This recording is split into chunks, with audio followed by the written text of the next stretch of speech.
What's going on, guys? Welcome back to Travfish Aquatics. Today I'm going to be talking about my top 5 aquarium plants for beginners.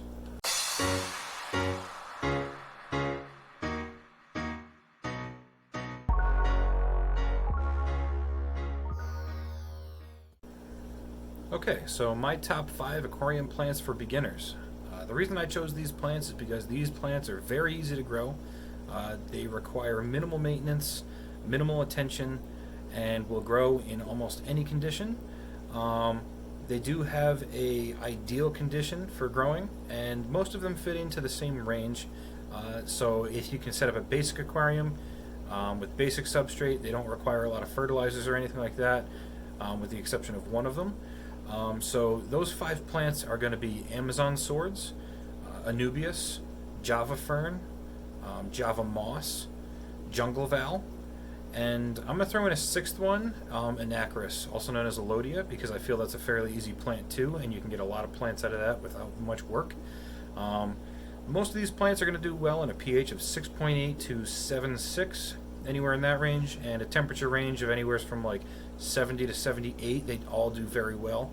Now, the only one out of all those that you might have to use a fertilizer on, you're definitely going to have to use root tabs on the Amazon swords. And the jungle val, you may have to use root tabs or a liquid fertilizer, depending on your stocking load in your tank. But we'll get into that in a little bit. So what I'm going to do now is I'm going to go around the room and I'm going to show the plants individually and talk about them a little bit more in depth and teach you guys a little bit about them. So here we go. Alright, so the first plant that I want to talk about is going to be Amazon swords. And this tank here in front of us has 3 Amazon sword plants that are about halfway through converting from immerse grown to submerged grown. And what that means is, if you look at the leaves here, how this leaf has a very long stem and then a very oval shaped leaf.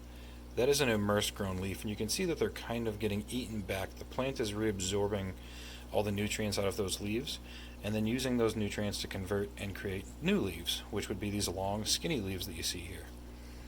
Right? So those are the submerged grown leaves, and the plant will eventually lose all of these leaves and just have these long leaves here like this, and they will end up looking like this plant over here. So this is a fully aquatic Amazon sword. Now this is a young plant, it's not very old. These plants can get 3 feet tall, they can get quite large, and require a lot of nutrients. So you're going to need an aquatic soil, like EcoComplete or something like that, or root tabs. I choose the root tab method because I save a lot of money with the substrate that I use. So I just stick about 2 root tabs under it every month or 2, and then that feeds the plant, and then you don't have to do anything else. The plant is going to do everything it needs to on its own, no maintenance or anything like that. As the plant gets larger and some of these lower leaves start dying off, like you see this one here is starting to get a little rough on the edges, you can reach in there and trim just the bottom leaves off, and then the rest of the plant will be fine. It's not going to hurt it at all. Just be sure not to trim too many leaves off at once or you'll shock the plant. But all in all, a very good plant for beginners, not hard to maintain, and doesn't take a lot of work. So like I said, these plants are primarily root feeders. They're going to get about 75% of the nutrients that they need from the substrate. So that's why you really have to focus on putting those root tabs in there or having that aquatic soil. Liquid fertilizers are going to help the plant a little bit, but not enough to keep it thriving. So that's why you definitely have to make sure that you're using the root tabs. Now, as far as propagating this plant, as long as the plant has been well established for a couple months to a year, the plant is healthy, it's not struggling at all, it will shoot off a runner. And it will almost look like one of the runners here on this sweet potato plant. It'll shoot off a runner like this, and it'll run up through the aquarium heading towards the surface, and it'll start growing little Amazon sword plants on it. Once those little plants get roots on it, you can go ahead, reach in, pop them off, plant those roots back into the substrate, stick a root tab under it, and it will continue to grow.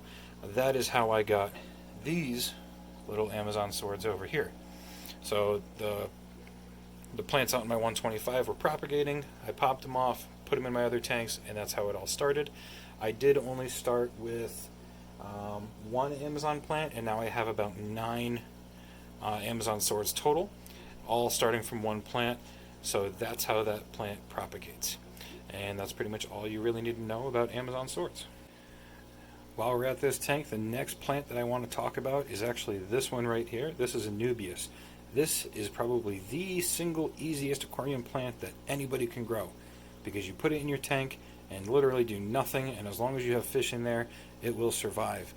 Now, it is an extremely slow growing plant, and the one thing that you do have to be careful of is making sure that it does have some nutrients, because you can have other plants that outcompete it for nutrients, as this plant gets all of its nutrients from the water column. I like to use Easy Green as a liquid fertilizer. It's a complete fertilizer, so I dose a little bit of Easy Green in here every week or so, and that keeps my plants healthy. Now, Anubias is a plant that you cannot plant it in the substrate. You have to attach it to rock or driftwood in order for it to thrive. It has a rhizome on it. It's a very large tubular plant base, and if you plant that under the substrate, it will begin to rot and the plant will die. So this one right here, I just have it kind of wedged a little bit between these two rocks. It's been in here for about 4 months now. When I planted it in here, it only had 4 leaves on it, and now it has about 10. So it is doing quite well. And as long as you are dosing fertilizers, you'll see a new leaf on it probably 1 every 2 to 3 weeks. And that's kind of how you know that they're doing well. It does take a lot to kill these, so you could do nothing and it could be completely starving and you probably won't see any symptoms for about a month. But don't worry about that, because you start dosing fertilizers and in another month's time, the plant will come back to health and everything will be fine. It is very, very hard to kill these. So that's pretty much all you need to know about Anubias. Now, as far as propagating Anubias, that's a little bit more manual labor intensive. Not that there's a lot to it, but once you get a good healthy Anubias plant and you get a rhizome that's fairly long, you can take a sharp knife or a razor blade and you can actually cut that rhizome in half and then reattach them 2 halves of the rhizomes to rock or driftwood like you did the original one. The rhizome will heal and then you have 2 Anubias plants growing instead of 1. So it's a little bit more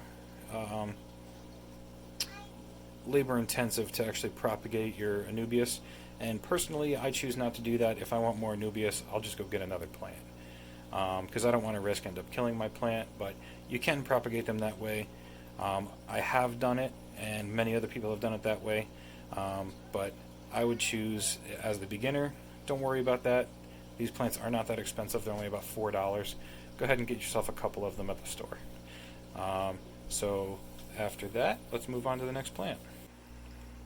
Okay, so the next plant that I want to talk about is going to be Java Fern, and that's this plant right here, as well as this one here, and these ones back here. Now, I know you're looking at these plants and going, wow, they don't look like they're doing well, and that is kind of true, but it's also kind of not true. So these plants, when I got them, were not in great shape, and they were dying back a little bit. And if you notice down here, we have all these little tiny leaves coming up off the bottom that are extremely healthy, nice and green. So what's happening is they are converting to my water. So the water that they were grown in is vastly different from the water that I have, parameters wise. So these older leaves did die back. Some of them died, some of them still survived, and they're growing all new leaves on the bottom, so they are converting. Otherwise, these are basically the same as Anubias, where they are a rhizome plant. They do grow a little bit quicker than Anubias does, and they all shoot these little leaves off the bottom, and then they will grow probably about 8 to 10 inches tall. Sometimes you can get them a little bit bigger, but you attach them to rock and driftwood. You add a little bit of liquid fertilizer. Same thing with Anubias. You can't plant it in the substrate, otherwise the rhizome will rot. Overall, pretty much the same. Propagation's the same. Cut the rhizome, and then you have 2 plants instead of 1.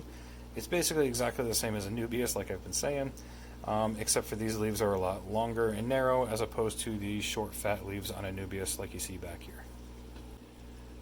Now, there is one way that this plant does propagate itself as opposed to splitting the rhizome, and that would be as a leaf is dying. The plant senses that, we're dying. We need to start sending off new plants so that we survive. So what it will do is it will start growing little seeds on the plant, and it will start growing new life. So like you can see on that one there's a little seed that started growing on the tip of that plant that was converting.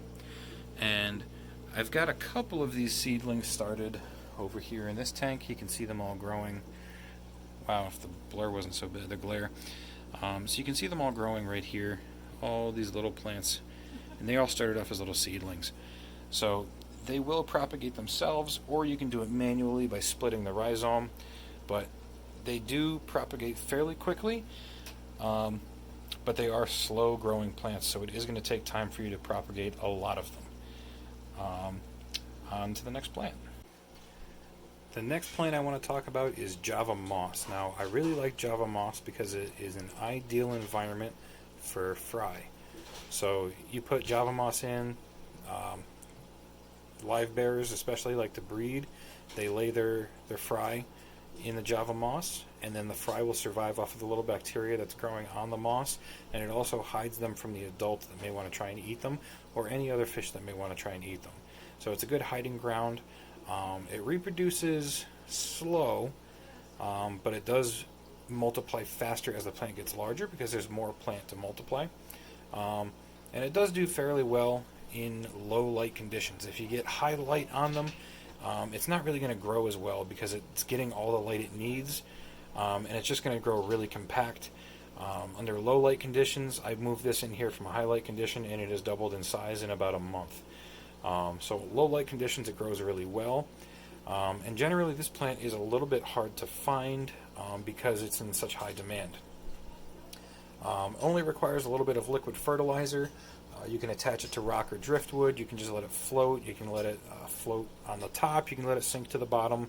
The only thing holding this here is I took a rock and dropped it in the center of the big ball of it, and that's all that's holding it down here at the bottom.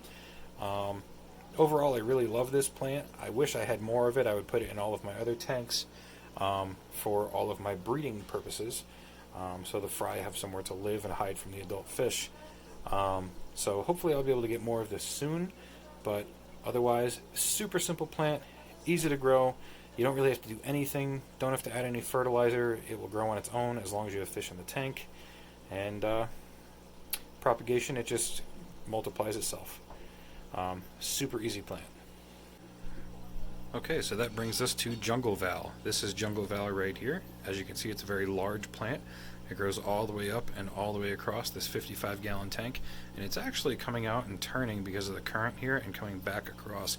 So this Jungle Val here is at least 5 feet tall, probably about 6 feet tall, and doesn't require a lot of maintenance. You plant the plant in there, put a root tab under it, and it just grows. So once it's been established in an aquarium for a fair amount of time, it will start to shoot off runners. So it'll shoot a runner off either over the substrate or under the substrate is usually how I see it. And then a new Jungle Val plant will pop up. And because the runner is there, it will supply nutrients from the mother plant to the new plants. And then every 3 to 5 days, you will see a new plant pop up, and it will spread across the entire tank. Out in my 125, I planted one Jungle Val plant and then had about 30 Jungle Val plants within 2 months. So this is a very, very fast growing plant, propagates quickly, and it doesn't take a lot to maintain. I'd say it probably gets about 50% of its nutrients from the substrate and 50% from the water column because the leaves are so large. If you let your plants get really big like this, they are very nutrient demanding, which is why you can see I do have a little bit of melt right here. So it's probably about time for another root tab underneath this, even though I put one in there about 2 weeks ago. So make sure you're keeping up with your aquatic soils or your root tabs, and these plants are going to do very well for you. They propagate fast, and you could fill a 55-gallon tank like this in about a month, starting off with about 3 plants. So that's about all you need to know about Jungle Val. So we're in the same tank here. We're going to talk about Anacharis or Elodia. And if you can see, there are about 4 stems of Elodia right here that grow all the way up to the top, and there is just a jumbled mess of the Elodia Anacharis up here as well. Those plants are probably about 6 feet tall, and they're all just jumbled up there on the top. And the reason I don't trim them is because the guppies love to hide up in there, and they give birth to their fry up there, and I don't want to mess with it because it seems to be working quite well. So for these plants, they can either be floated or planted. So if you plant them, they will shoot off roots down on the bottom to root themselves into the substrate and then continue growing. If they're not getting enough nutrients, you'll see they shoot these runners down. And the reasons these are shooting runners down is because the plant is so large. But if I turn like this, I just pulled these out of a floating tank. You can see the white runners that are coming off of them. Those plants were floating, and they were shooting runners down trying to get to the substrate so they can root themselves. As you can see, these ones have been rooted. They don't have those runners on them. So you can plant these either way, floating or rooted into the substrate, and they are going to do well either way. You don't really have to add much fertilizer if you have a well-established community of fish. But if you don't have a lot of fish, you are going to have to use a liquid fertilizer to be able to fertilize these plants and get them to grow. As far as propagation, all you really have to do with these plants is cut them and then replant the piece you cut off. The old piece and the new piece will continue to grow, and you've just propagated your Anacharis. It's very easy to do. You can take a big piece like this, a big 6-foot section, cut it up into small pieces, plant it all over the aquarium, and just let it grow, and it will grow fantastically. So that is Anacharis, super easy plant, and that's all 6 of them. So I am going to throw one last little thing in here just as like an extra. If you see up here, you got all this green, and if we look up in here, you can see all the green on the surface. And if you look up here, you can see the green there and there. That is all duckweed. Now, a lot of people really don't like duckweed, but I kind of do.